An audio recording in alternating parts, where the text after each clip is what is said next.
Selamat siang, Pak Dono dan teman-teman. Di sini saya akan mempresentasikan tentang resourcing strategi, di mana diambil dari buku Armstrong, chapter 19. Eh, Resourcing merupakan hal yang dilakukan organisasi untuk memastikan organisasi tersebut memiliki orang yang mereka butuhkan. Strategi resourcing adalah bagian penting dari proses manajemen sumber daya manusia yang dasarnya adalah tentang mencocokkan orang dengan kebutuhan dan operasional organisasi.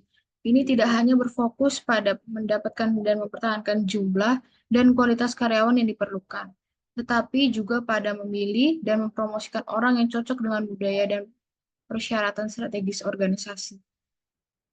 Di sini ada pembahasan yang nanti kita bahas. Ada empat. Yang pertama itu adalah the rationale for strategy resourcing. Yang kedua itu ada the strategic approach to resourcing. Yang ketiga ada the process of integrating business and resourcing strategy. Dan yang terakhir ada the component of employee resourcing strategy. The rationale for strategy resourcing, konsep bahwa kemampuan strategi suatu perusahaan bergantung pada sumber dayanya kemampuan dalam bentuk manusia. Tujuan dari strategi ini adalah untuk memastikan bahwa perusahaan mencapai keunggulan kompetitif dengan merekrut lebih banyak individu yang berkemampuan tinggi dibanding dengan para pesaingnya.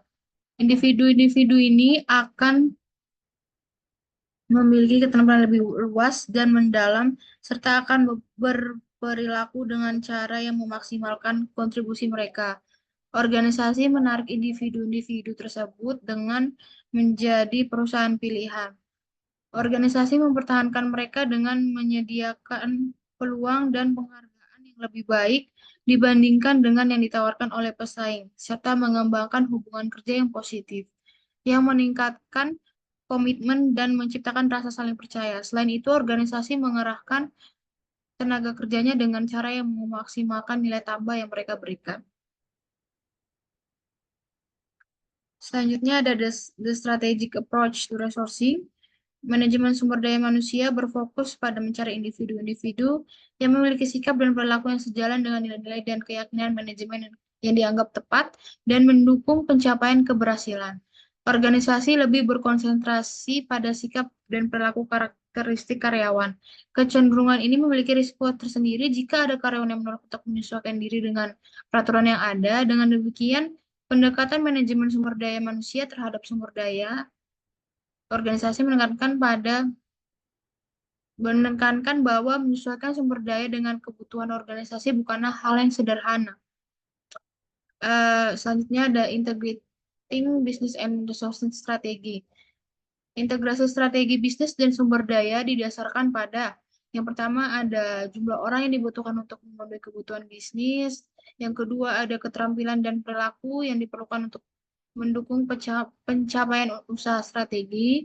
Yang ketiga ada dampak restrukturisasi organisasi akibat rasionalisasi, desentralisasi, penundaan, akuisisi produk atau pasar pengembangan atau pengenalan teknologi baru.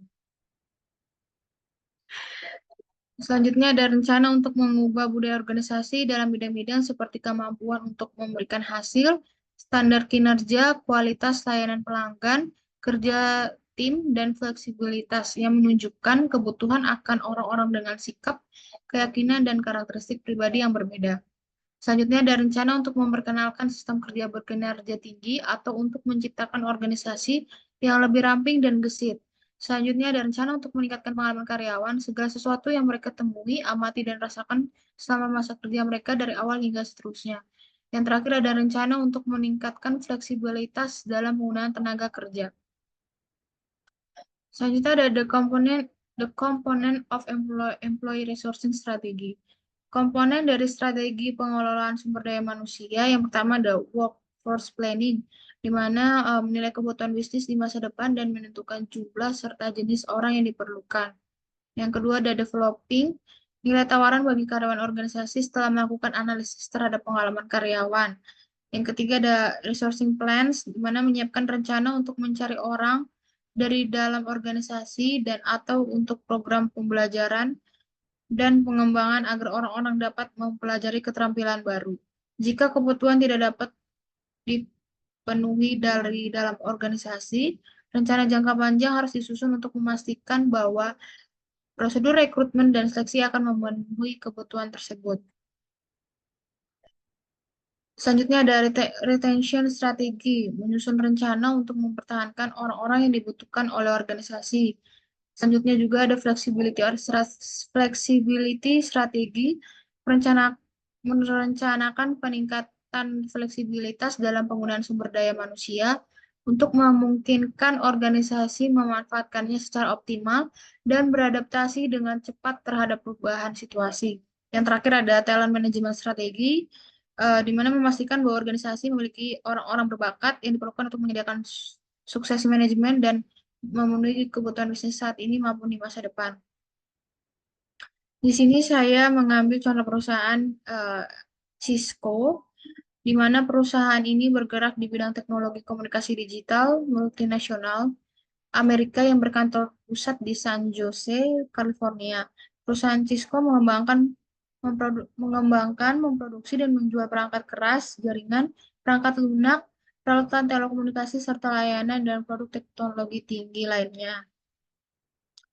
Sesuai dengan industri mereka, perusahaan Cisco ini mengembangkan teknologi Human Resource Management milik mereka sendiri untuk memandu strategi perusahaan dan melayani kebutuhan bisnis dengan lebih baik. Cisco Talent Cloud adalah salah satu yang digunakan untuk pengelolaan Human Resource Management internal yang memberikan transparansi kepada manajer tentang keterampilan dan pengalaman kurang lebih 70.000 karyawannya.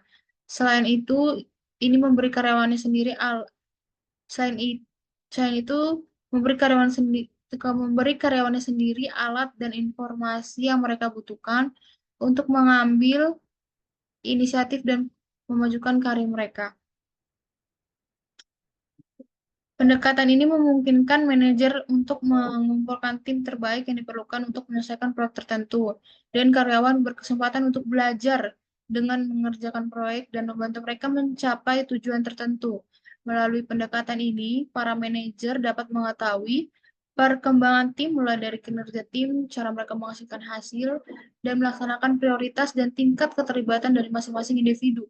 Langkah ini terbukti berhasil diterapkan Cisco sehingga perusahaan ini berada di peringkat nomor 1 dalam 100 perusahaan terbaik untuk bekerja dan mampu menarik talenta terbaik dalam membantu mencapai tujuan bisnis.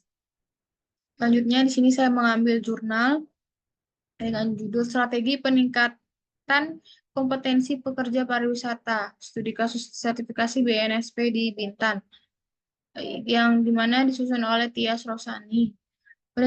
Penelitian ini bertujuan untuk menyusun strategi pengembangan sumber daya manusia di sektor pariwisata melalui sertifikasi kompetensi BNSP. Kedua hasil studi kasus ini dapat dijadikan pedoman bagi industri pariwisata dalam menyusun training need, analisis, serta kebutuhan uji kompetensi SDM. Program sertifikasi kompetensi merupakan salah satu strategi yang dilakukan oleh HRD Manager untuk meningkatkan rasa percaya diri para pekerja wisata karena memperoleh pengakuan pada kompetensinya. Dengan adanya rasa percaya diri mereka, maka akan menambah kinerja pelayanan karyawan dan juga pada usaha wisata. Dengan demikian, strategi ini merupakan win-win solution yang masing-masing mendapatkan keuntungan.